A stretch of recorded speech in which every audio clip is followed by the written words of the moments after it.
Now in a vertical drainage base, this is what you would find on our sports field.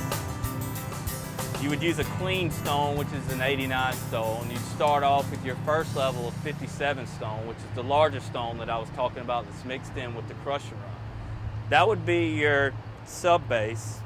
Drainage would then be put in underneath before you would start that stone, and then you would build up and then top it off with your 89s. Now the thing with 89s is it's great for vertical drainage when you have drainage throughout the system where it can run to. You're not trying to get it to a certain area.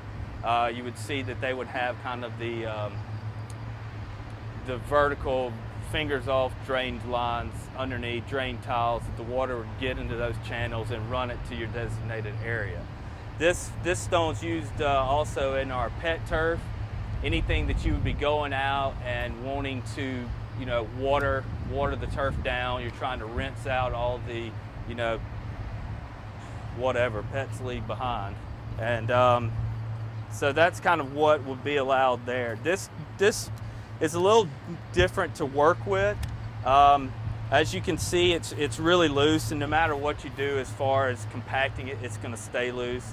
On bases like this, you have to be more careful with while you're working, whether it be footprints, whether it's traffic, whether it's just your top dressing tools, anything like that. You run a much greater risk of damaging the base on something like this because it's loose. You can run a compactor over this and you walk over it and you can still make footprints or any marks in it, whereas your firm compacted base that you would find in your landscape turf, you're not. So it's a little more forgiving when working on, because it's important to understand the differences bases, because your base is your sole support. If the base isn't right, nothing else you do is going to be right.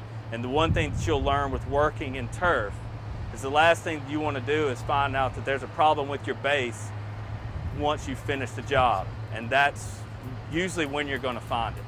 A lot of things can escape the eye, so it's important to keep levels on the job site. The right type of rakes is really important. So, that's kind of a brief description on, the differences.